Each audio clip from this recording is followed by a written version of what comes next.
Hello and welcome back, everyone, to another episode of Behind the Loo. We're here, of course, with your regular trio of Brendan, Mason, and I, Sean, and we're here to talk about the MLB trade deadline and what the Cardinals did and didn't do. Brendan, how are you feeling after this trade deadline? Uh, Kind of mixed feelings overall. I think for what they got, I think they did a really good job on the returns that the pieces that they did trade, but I do think that they could have done more. I'm gonna get into that today for sure.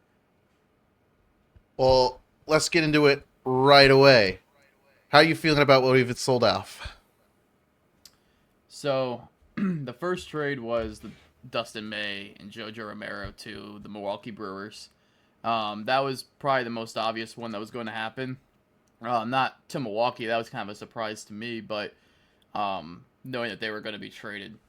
So in return, we got Alexander Frias, and he's a outfielder in single A. He is 18 years old, I believe. Yeah, he's 18. A And then child? there is, huh? He's a child. Yeah, then there's Josiah Ragsdale, another outfielder, and he's been in Double A this year, and he's around 23 years old.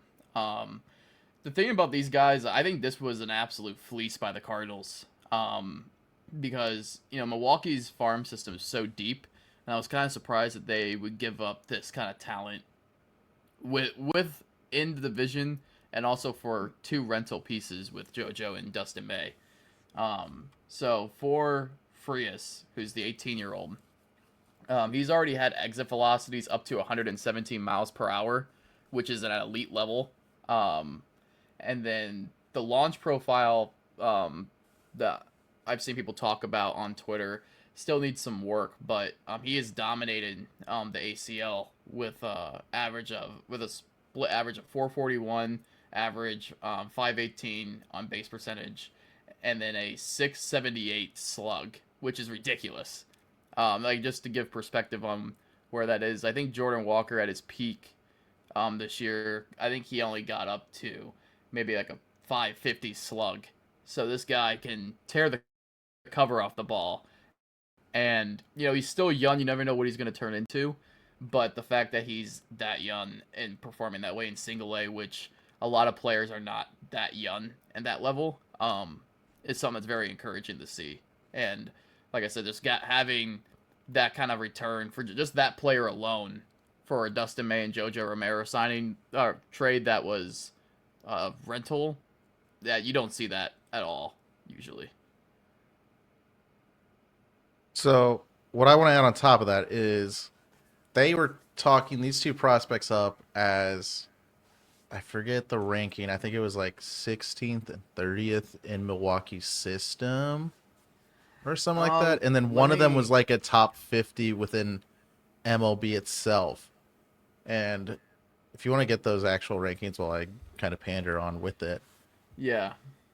um, I guess my main question with that, because I think this is just very different, like ranking style from the NHL and how I look at, like, I just have no frame of reference for this because the idea of ranking your own prospects within your system and then using that as the base measure to other ones is just kind of weird. And I think it kind of like, it's what kind of makes me have a hard understanding of like, well, is this as big of a fleecing as everyone says, or is this kind of just us as Cardinals fans wearing the rose tinted glasses of, oh, we've actually done something kind of thing?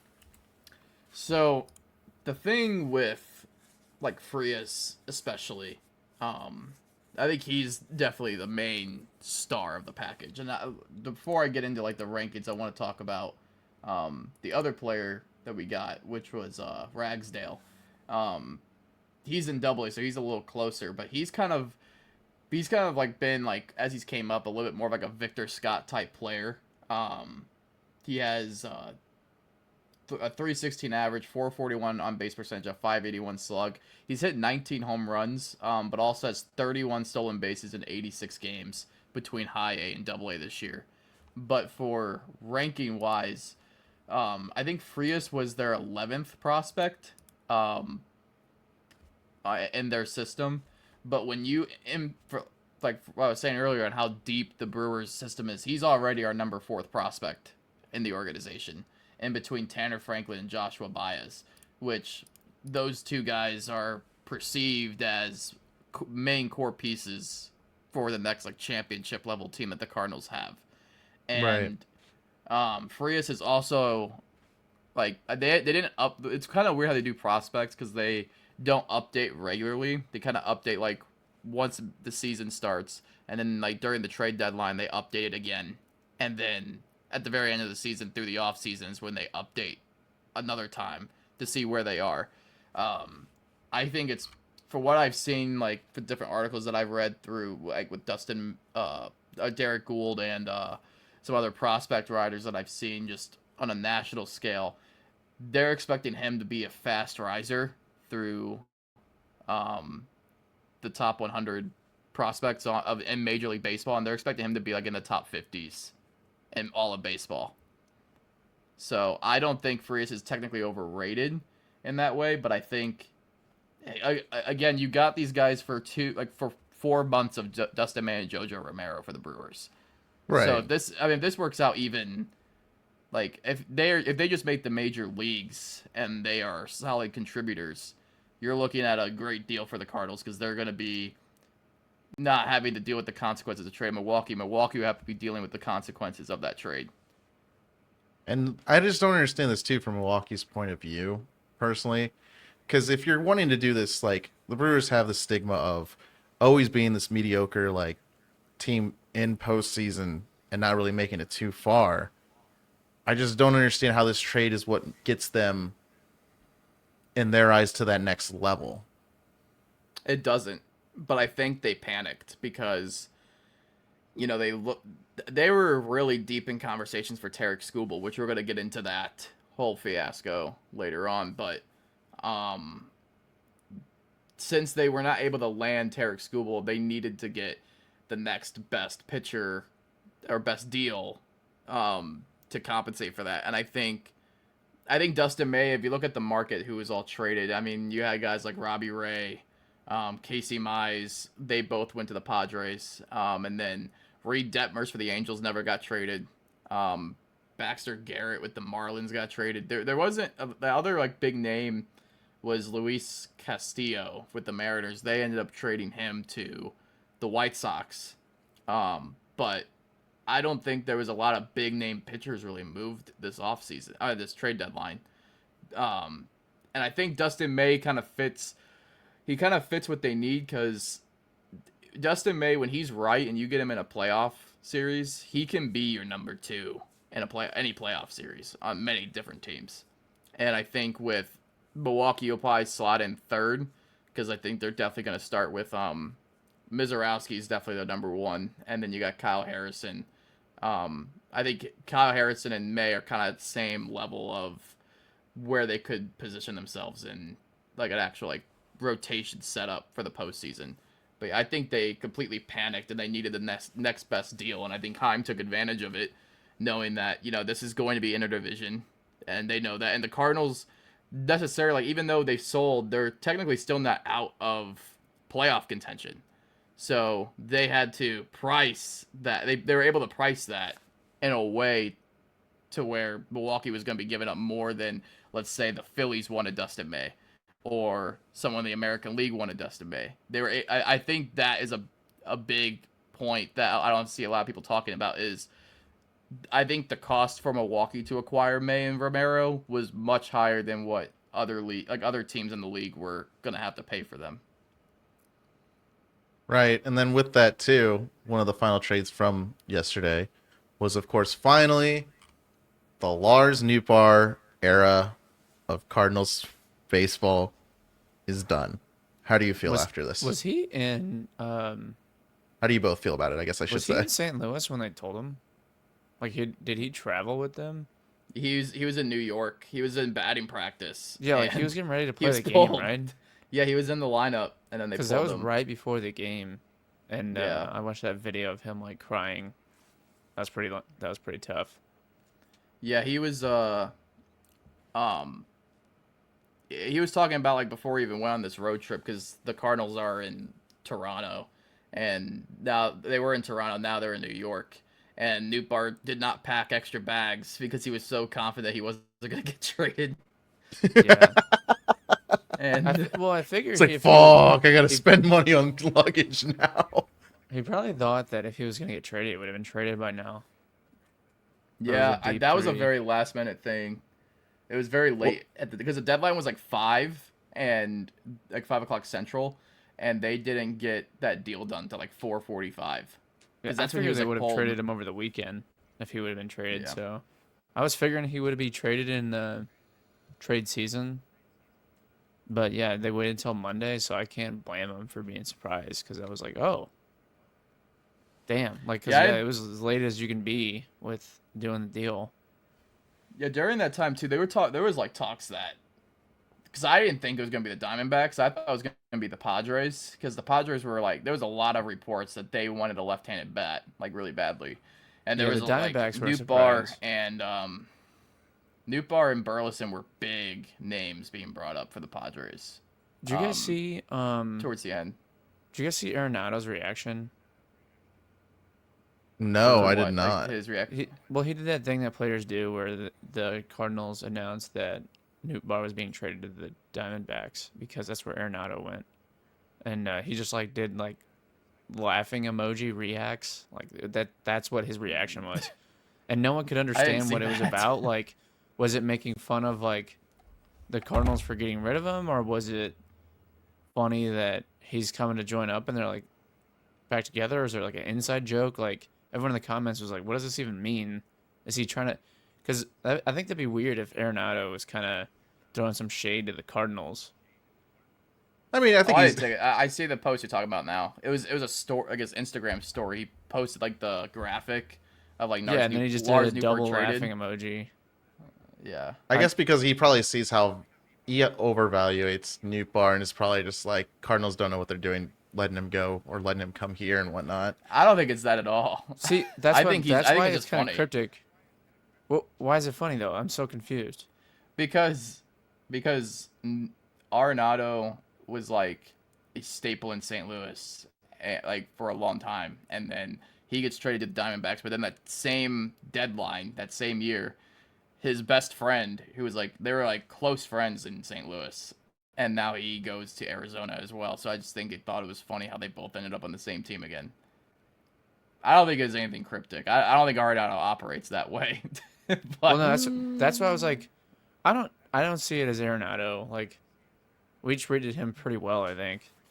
Um, oh yeah, so I feel like it would be pretty weird to like have some secret shade for St. Louis. I mean, I could totally, within reason, I could see it for him to have some resentment and St. Louis for probably the last year and a half or two that he was treated here and all the scrutiny that he went under. So, but I mean, I mean, any human aspect with it is like you can be pissed off at like the former employer for letting you go, but still appreciate the time that you had there. Yeah, and I mean, going to the Diamondbacks from the Cardinals can't be a great thing. Well, the Diamondbacks, I honestly thought the years whenever Paul Goldschmidt was on the trading block and whatnot, or was about to be released and go to, I forget which it was, but I was really, he was just really gonna be a pushing free agent. yeah, but I was really pushing the narrative for him to go to Arizona because I feel like that would have been such a storybook thing for them. He could have really helped them and whatnot, but it didn't happen because we can't predict No, I everything think he would have been properly. a perfect fit. I think it'd be really funny if he did go there, and then there's Newt Bar, Arenado. Arenado, and Goldschmidt, and then there's Zach That would be Allen hilarious. from the Ozuna trade. Yeah, Yeah. I think that'd have been really funny. But But what we did get from back the Diamondbacks, just so I can put this in there too and whatnot, is Cardinals did receive right-handed pitcher Daniel Egan, who was Arizona's number 5 prospect, but is now the Cardinals' number 17 prospect, and left-handed pitcher Sandro Santana. I don't know if I pronounced that right. Sando Santana. Ah, thank you. He was Arizona's number 26 overall prospect and is now in the Cardinals system at 22. Yeah, those deals were that return was kind of light than I was expecting. I mean, Egan's kind of interesting. I think he could like Santana. I think was released. I don't know if that's right, but I think he was released before um this trade happened. But Egan is kind of a interesting pick because I mean I don't know how like I don't think he's gonna be like a core piece by any means, but I think he's good depth to have in your system. And if he turns out to be a solid reliever, I mean we know how better bullpen is. So Yeah. And then there was also that other signing is that my Ferguson connection did, bad? right? No. Oh yeah, yeah, Caleb Ferguson. Um, yeah, that was a weird signing or a weird trade at the end. We gave him like I think we gave the Reds 250,000 in international pool money, and we just got a reliever. There's a funny video I sent you guys about Caleb Ferguson. It was the one where he was like the umpire was in the way like a play, and I do the love that umpire was video. very overweight, and he's like, "Get out of the way, you fat fuck." It's just It's not wrong. Like you're interrupting the fucking but play. that whole I think that whole if I'm not mistaken, I think that whole sequence there was a lot more backstory to that than just that. 'Cause I think he was just having a really rough inning, and then that happens, and I think he just kind of blew up on the umpire. Yeah. But no, like with Newt though, I think it's oh you have the video. This is actually how Mason yells at Brendan and I whenever we're not digging the fuck in. I like how he does that thing where he like the ref puts his hands up and like puts it behind his head like he's doing the Macarena or something. Fucking fat ass, get out of the way. Like he's like, yeah, Yeah. you're right about Nodding. that. Yeah, I know. You're right about that one. I'm kind of fat. But he does this like I mean, we need to play he puts one his more hands up and does like the Macarena in the middle of it. Oh, that was so funny. I mean, I to be honest, I don't know much about Caleb Ferguson. I think he's kind of like a fringe reliever. I think he's just an arm to have in the pen. Right. Yeah, I don't have Like, high hopes. no, Not he's being not gonna be disrespectful, I a. just yeah. I think this whole Newt trade, though, like, I'm not really that moved by it in any way. Not like the May and Romero trade. That was, I think that could be, I think that could age really well. But kind of like what you were saying earlier, Sean, about the reaction of Newt leaving. I think it's kind of sad in a way because we've always talked about Newt being, you know, this core piece to a good Cardinals team, and it just never materialized. Well, he was Riddled just with injured for a injuries. good portion of his career here and whatnot. Yeah. But his production in 2022 was like unprecedented, and I think, you know, that was when he started that 2022 season. He was really good and kind of underrated, and then he had the whole Japan thing in 2023 with the Right. WBC, and he's still beloved in Japan with that. And you know, like I think he's a great energy guy to have in your clubhouse. I think he could end up being like a really good veteran leader. Like he probably won't. I don't know if he's a starter outfielder like long term in his career, but I think with the production he has now, I think he's solid enough to where he's going to be in like he can be a staple in the outfield for contending team. But and you know he's always had good plate discipline. He hits the ball hard. I think a change in scenery for him might be very helpful.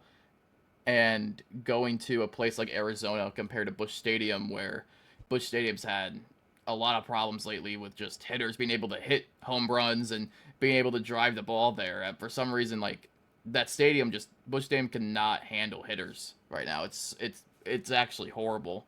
And Arizona is very hitter friendly, so I'm hoping that we could see like a turnaround in his career because I think he deserves it, and I think he has like that personality that can really, you know, carry a clubhouse and be something that like a team and MLB can market for sure. 'Cause we saw like the whole Newt chants and things like that, the grinding of the pepper in 2022. Like he's a very Yeah. marketable guy, and for what he's like, the energy he's brought to St. Louis and how when he was on the field, like the type of play that he gave us, with like through energy, I think I think he's definitely earned his flowers for that for sure. Well, to do a quick segue on now former Cardinal outfielders, Brendan, could you tell me about Dexter Harrison Fowler. Bader? Not Dexter Fowler. Can you tell me about Harrison Bader? Yeah, Oh, I'm that was curious. I don't know I what the forgot hell about the happened. story. I know So that's why I wanted to set it up this way. Harrison Bader is now with the San Francisco Giants, Oh, Oh, and the Irons. he had a drunken incident. Um, Oh, he got DUI'd or something? he had a drunken incident. Uh, on a no, worse scooter. actually. He was on a scooter, and he, yes, he was on a scooter, and he ran into a fire truck while on the scooter, and Oh then my the God. fire truck ended up backing up and ran over his injured foot. Oh So my he's out for like the God. season. And Dude, that's cutting floor kind of material. then well, since he got hurt in that way, the San Francisco Giants are not paying him anymore. They voided his contract to where he's not getting paid as long as he's on the injured list. They don't have that in like the player And they were agreement pissed. for the MLB. They don't have like. No. Oh my gosh, that's wild. You can't even like put him like. I guess that makes sense. Like, but you guys have like the MLB has the IR, right? No, it's just IL. It's That's kind of like an IR, crazy. but you look at like I think the thing is this injury was so preventable, and I think that is what's voided in a contract because there was He's gonna I get can't remember if hazed. this happened to I don't know if this Yeah. happened to Fernando Tatis, but when Fernando Tatis had that whole motorcycle accident and he was hurt like the beginning of I think it was 2023. He got hurt on a motorcycle accident, and then they were asking him about the motorcycle accident, and he answered which one, and I don't think that went over very well. And then he ended up getting popped for steroids later on in that year. But I don't know if they ever stopped paying him. I think this is the first time in a long time I've ever heard of a player like not getting paid because of actions that they did to cause themselves to get hurt. For being a fucking idiot. But no, Harrison Bader, just, I mean, that's unbelievable. I can't even imagine it getting like your a- foot run over by a fire Was truck. it Like, like how a do you line explain that to scooter? somebody? Like a bird scooter? I don't know. Or was it? I don't know, but you're just on a scooter and you run into the fire truck, but then the fire truck runs over your foot. Like, He should. one, He should do ow. that. He should do the backyard baseball thing and just play baseball from a wheelchair. Yeah. Like be the first. Be the first, or like a tripod or something. Like he has like a crutch, and like you know how they have to like step Yeah. up to the mound and they kick their foot into the dirt to like get like set and everything. Well, instead they should have like the bat boy come out and like dig a hole, Yeah. and then they like surround his crutch. And Just post him up. Yeah, yeah.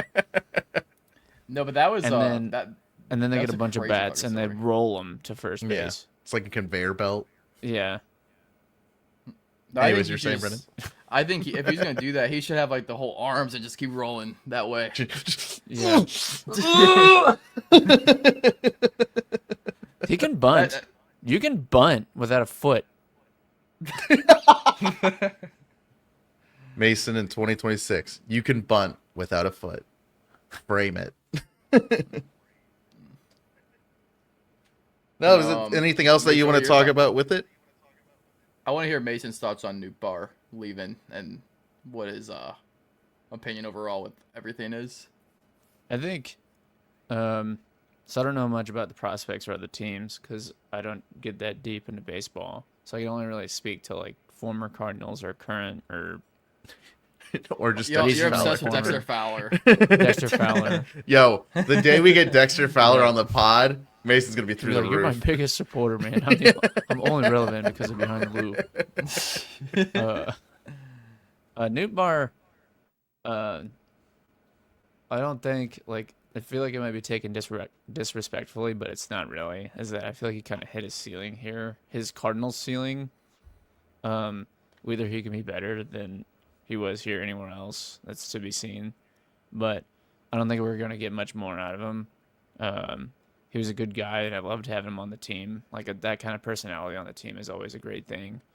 But it was time to give him up. Um, I actually that last game I told you guys about was against the Cubs. His final game in St. Louis was a rough one because he basically cost us that game. Um, I didn't really understand what was going on, but over the walkie-talkies, they're like, "What the fuck is Newt Barr doing?" Because he thought it was the 3 outs, but it defensive was play. yeah, it was he like caught a fly ball or something, and he thought it was 3 outs, like we were down to our third out, but we weren't. It was only second out, and then there was a scoring run from that play because everyone's like, "Throw the fucking ball," and that's kind of what lost us the game. So he had a really rough fucking game, and that was his last game at St. Louis. Terrible way to go out. I don't know. I think Nolan Arenado had a pretty bad way of going out too. I don't Just remember that his whole final year was brutal. But I think it's just because also the team was horrible then too as well. Yeah, Arenado. I remember him like he wasn't bad. I mean, he's Golden Glove, like that dude's a stud, but he definitely seemed like he wasn't the same. Sometimes you just hit a point in your life and your career about Lars that Newbar you being a just Gold kind of Glover? like plateau. You said Marty Brodeur? No. Lars Uh, Newbar was not a Gold Glover though. No, he was talking about we were talking about Nolan Arenado for a bit and just like kind of that same drop off point and Oh, with his time as a Cardinal as well, where he just like that final year was just he just seems super dejected as well from it, and that's like making that comparison and whatnot of just final games from that former core, I guess now to say, of Cardinals, which is really weird to think about now. Of like basically everyone from that former like early, like I would say from 2019 to 2022 is gone now. Yeah, that team's a bummer because there was talent on it, but we really didn't do much with it. I think the best yeah. Go ahead. I just think the best year we had, the most exciting year we had with that team was the one where we molested the Braves in the first inning of that playoff game. Oh You yeah, guys know what I'm talking about? We It scored was the like last- 12 runs. It was the last game. It was the elimination game in 2019 NLDS, and we went to Atlanta and like scored 10 runs in the first inning. That was Dexter Fowler. Oh, that's all I remember. It all makes sense now. I promise it has nothing to do with Dexter Fowler. it's everything no, to do with Dexter Fowler. I think I'm trying to think. I think Matthew Liberatore is now the longest tenured Cardinal right now. Damn. Jesus. He debuted in 2022, and Newbar was 2021. So, yeah, Liberatore is the longest tenured Cardinal. Kime Bloom. Is it Kime? Yeah, Chime actually. Chime. Gee, Yep. It's No, we're Chime. chiming in. This is his team. The Crimson This is Chin. fully his team now.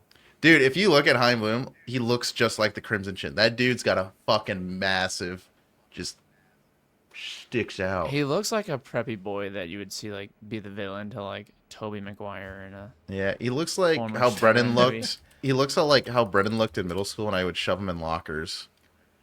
Just wait till I tell my dad about you, Spidey boy.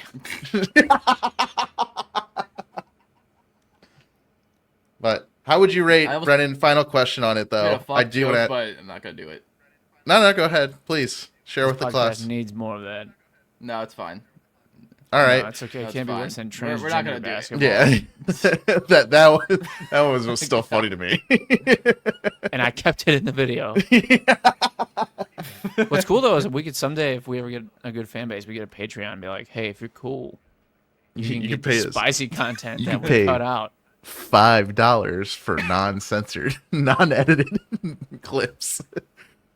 No, but the final thing I want to kind of just hammer on with this to kind of close the segment is just what's your ranking on the trade deadline?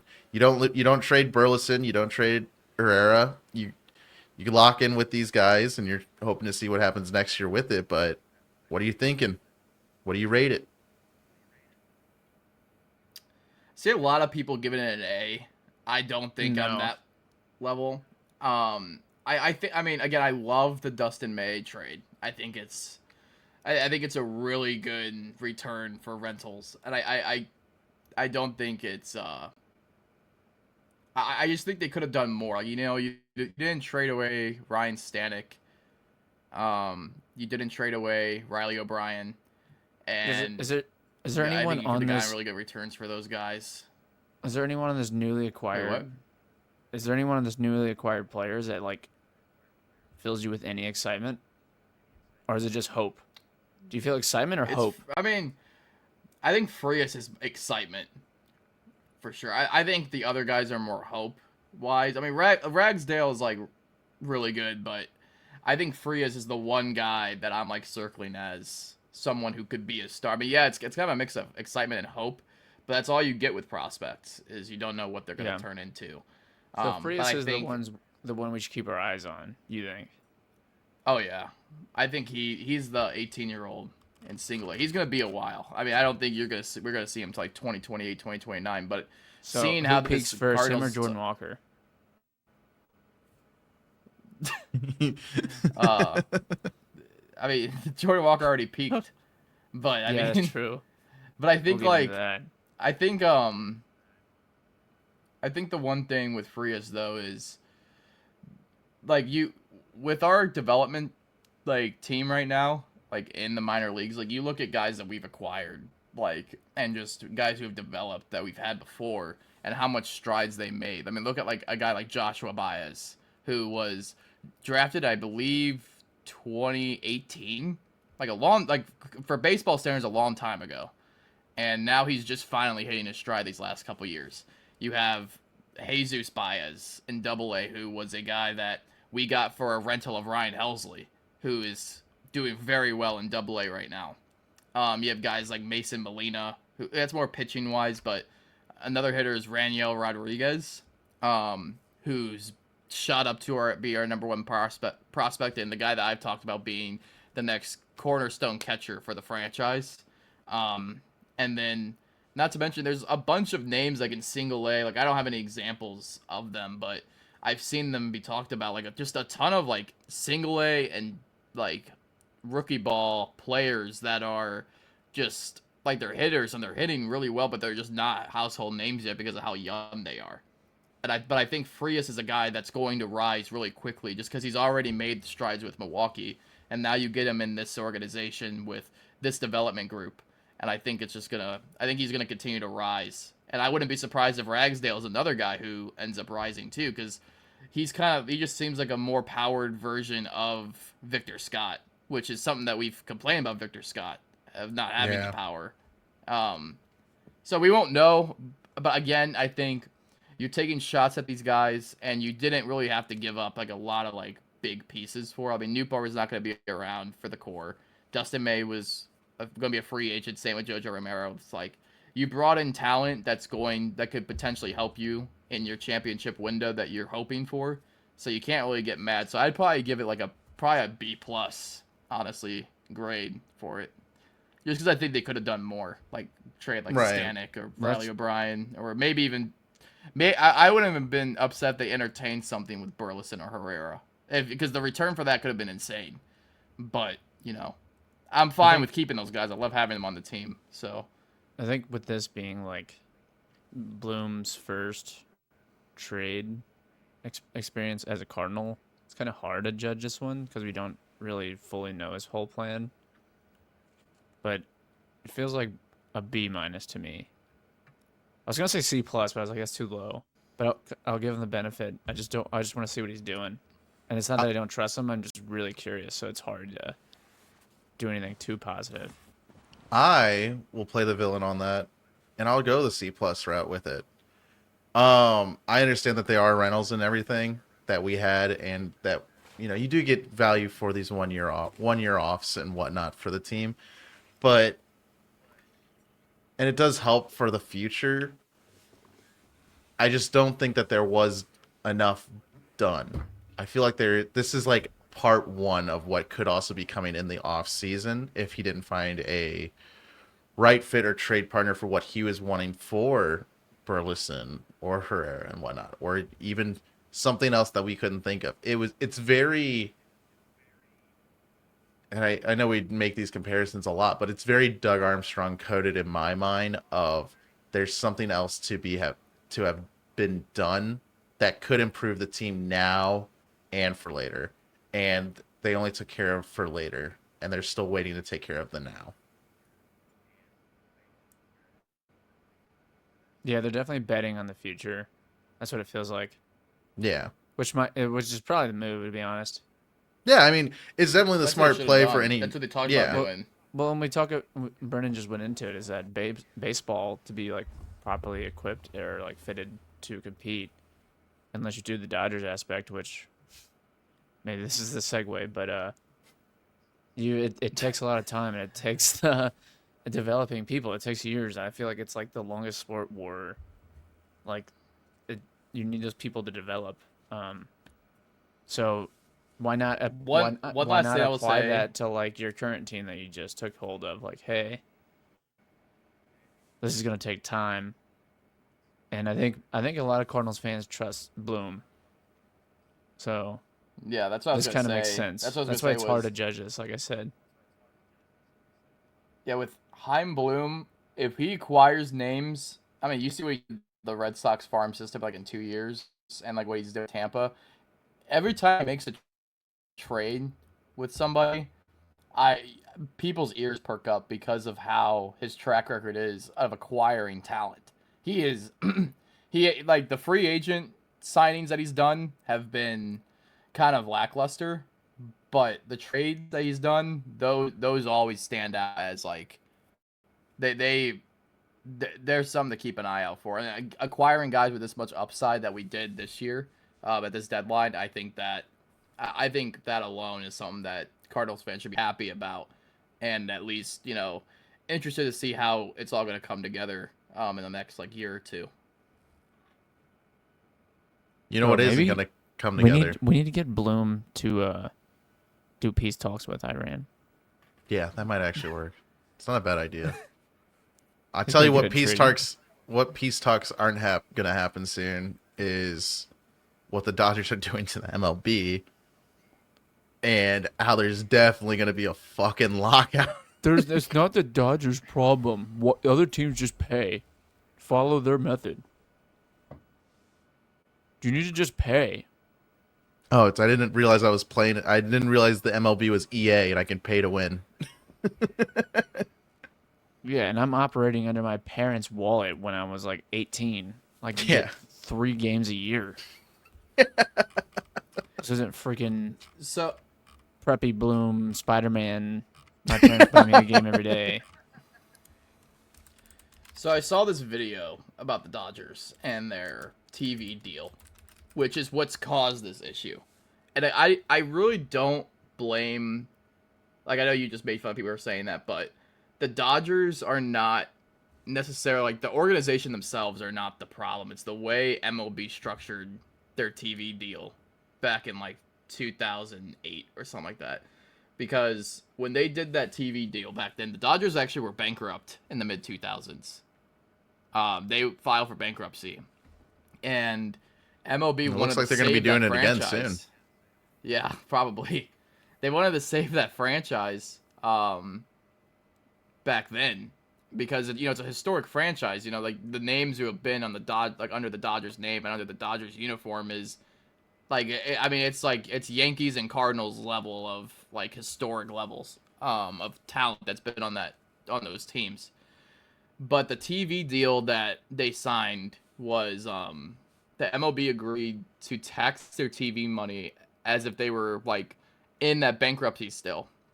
And that I don't think they expected the TV deal and the way MLB went to go this route because they're still being taxed today as if they were like still bankrupt because now they're keeping about $66 million more in like the revenue sharing for their TV deal pretty much every year since then. And that deal doesn't end until 20 2039. 20 what? So with that, like they are 20 able to what? keep more money. What Wait, year what? did you say, Brennan? your 2039. voice Oh, went 2039. 2039. 2039. Okay, yeah. So we're getting a salary cap. That's too long. I think StreamYard's messed up because it's not my internet. Everything else is loading fine, but StreamYard's just It was messed just up. a really good, But, funny moment for like a delay that happened because you were talking, went quiet, Mason went, "What year?" Quiet, and then you just kept going. It's like you ignored Oh. it completely. No, I'm sorry. Yeah, vital No, it's information. no, but the deal, like they get to keep $66 million because of this TV deal. Jesus That's not being Christ. shared with the rest of the league, and it's Yeah, all because of their and I guess- bankruptcy. And I could see why people are like it's not the Dodgers' fault, but it's the Dodgers' fault. Even if it's inadvertently not technically their fault, it's their fault. I blame the 'Cause you Tigers take- for this Tarek Skubal thing. That's ridiculous. Why in the Tiger fuck? Skubal. Why in the fuck are you trading with the Dodgers? Would you know what it means for the sport? I think they did it intentionally because the Tigers are one of those teams that would benefit from a salary cap, and they're like, you know what? If we do this, this is really gonna shake. It's almost really like they did it on purpose to like make sure it happens. I mean, if Tarek Skubal went to Milwaukee, then like, I like none of this would have been talked about. But because I thought that was for sure where he was going to be landing was Milwaukee, and I mean the Dodgers have an embarrassment of riches right now with having a rotation of Tarek Skubal, Shohei Ohtani's hurt right now, or like he's not pitching, so he's not a part of it, but still Ohtani, Glass now, Yamamoto, and then I'm missing Blake Snell. Like that, almost all those guys are were Cy Young winners or like in top 5 in like Cy Young voting before. All of them have been in like the last like 3-5 years, and they have all 5 of them, and not to mention they have other like depth arms like Wroblewski, who has been very good for them this year, and he doesn't even have a spot in the rotation because it's just filled with stars, and again like. I think look at their payroll real quick thing because I saved some other things that I wanted to say. I've seen that too. So there's only one person on their team was farmed in LA. Everyone else was acquired. well, their farm system's really good. What they do is how they operate is they have a really good farm system constantly, but they trade away a lot of that farm to acquire the big names and then sign those big names. But they have like good developed players. Like they develop well. That's what makes them so dangerous. Yeah, but I think on the like starting team, there's only one dude that's standing from LA. The rest I think of the Dalton players Varsho's one, Will Smith's one, Max Muncy. Max Muncy was not. I read no. something like that. But this is one thing I wanted to share too. This is crazy. The amount of money that the Dodgers owe, is as much as the salaries of all other 29 teams combined. So the amount of deferred money that the Dodgers owe is 1.12 billion. All other teams combined in their total payroll is 1.12 billion. They're even. So it's just that the deferred money is what I think is the biggest problem with their free agent deals is you can get Shohei Ohtani for $2 million a year in your payroll, but you're like deferring all that $700 million until after he's done playing. That's a problem. Disgusting. And that's a horrible setup. That's a horrible setup. And they basically have Shohei Ohtani for league minimum in terms of like payroll, like manipulation. It's ridiculous. And then they owe watch them file $1.1 billion bankruptcy, in too. deferred money. Like these are just the names that they owe, like players that they owe, and what years these contracts end with with all the deferrals. Shohei Ohtani until 2043, Mookie Betts until 2044, Blake Snell till 2046, Freddie Freeman till 2040, Will Smith till 2043, Kyle Tucker till 2045, Tommy Edman till 2044, Teoscar Hernandez till 2039, Tanner Scott till 2039, and Edwin Diaz till 2047.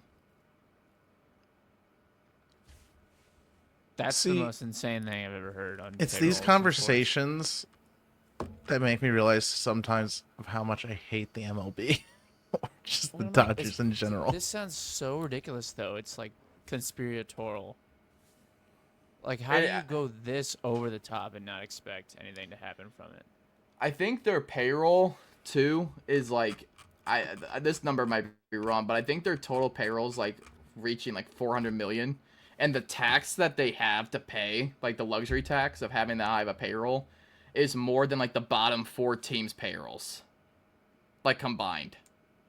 It's ridiculous. Like the gap between like where the Cardinals are and where like the Dodgers are is just absolutely absurd. 'Cause I think the Cardinals are like having like a $40 million payroll this year. I think with this lockout incoming, I feel like the remainder teams should just do the fucking Avengers thing and they all team up just to have the Dodgers lose the final game that they're going all in for. Well, that was That'd the be funny sick. thing with the Red Sox, right? Brennan, was that like there's just great people being like, well, the Red Sox swept the Dodgers, and they're like, well, how do you plan on doing this in the postseason? They're just like, with the power of friendship. We don't have the payroll to match them, but we have friendship. Yeah, they Well, the Red Sox have a high payroll too, but it's not even close to what the Dodgers are. If teams operated like wise like across the league, like the Red Sox and like the Braves and teams like that, baseball would be way more even of a playing field. You mean And kind that's of like why a they salary need. cap? I think a salary floor A salary also is guide. like massive. Yeah. Like a salary floor, I Yeah. think is more beneficial than a cap because these yeah, teams I don't think pay. you have both. Yeah, they need to do both, and it's because I was okay with just adding a floor for a while, but now it's like at this point you can't go on like this, and these owners, they're committed to not having baseball next year to ensure that they get a cap. They're fully committed to this, Well, I'm and surprised. it would not surprise me if we don't have any games next season. I watch Cardinals TV, so I don't have like direct TV or anything like that. I don't know if they have that on all streaming things, but they show ads like to their viewers, like, "Hey, you should be in." They're like, "You should be in favor of a salary cap." Like they're advertising that.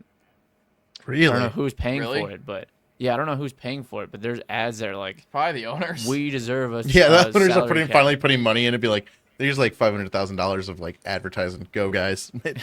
It's the owners, but yeah, someone's putting.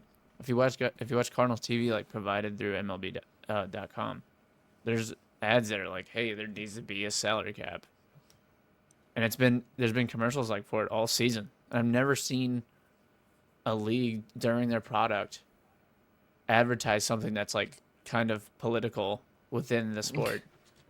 So I mean, yeah, hey, it's a good huge move. offseason. I genuinely think it could be the owners paying for that because that's a good move on them. I mean, you can easily turn the average fan onto players to just accept a CBA deal and for the salary cap and all these things if they have public backing like that, and if they have the fucking finances Yeah. to do so.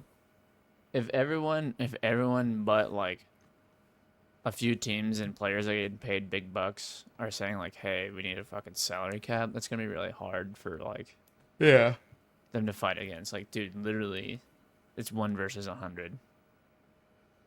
Well, I think too, like a lot. It doesn't just help, like just with payroll, but like the other thing that owners want is an international draft, which would allow players like or allow teams like I don't know if you guys remember like when Otani was coming into the major leagues and like Yamamoto and Sasaki, like those Yeah. like Japanese players, they could choose where they wanted to sign, and most Japanese players want to sign on the West Coast, and it's mainly the Dodgers now because Just they because have they're near Otani, Japan. and then they're near Japan, yes, but if they have an international draft, then those players no longer have a choice on where they go. Then these teams could have a draft and they have an international draft like selection on it, which pick these teams have.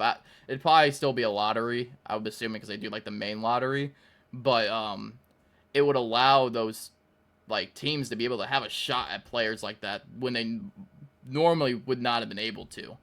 And I think that's another level of how important the CBA is.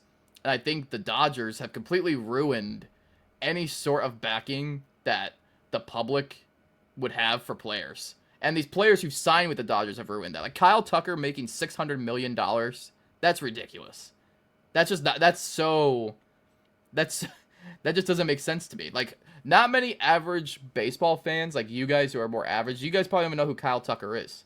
You mean Kyle Shanahan? He makes $600 a day. Let me be very clear. I'm above average here, okay? Yeah. I know my Cardinals I'm on baseball. girth patrol. Yeah. They pull out the tarp. Fucking and get it rain right, delay pal. For me. No, but I'm just saying, like, Kyle Tucker is not a, like, he's a great player, but he's not $600 million. He's just, I don't care what anybody says. You cannot convince me that he's worth You sure that the money. M stands for dollars and not millimeters? Yeah. You sure it's not 600 millimeters? Yeah. It's milliliters, 600 actually. You millimeters. just full Yeah. liquid. It's just all fucking liquid. That's why they call it liquid assets. It's all liquid. Oh. That was a good dad joke, Sean.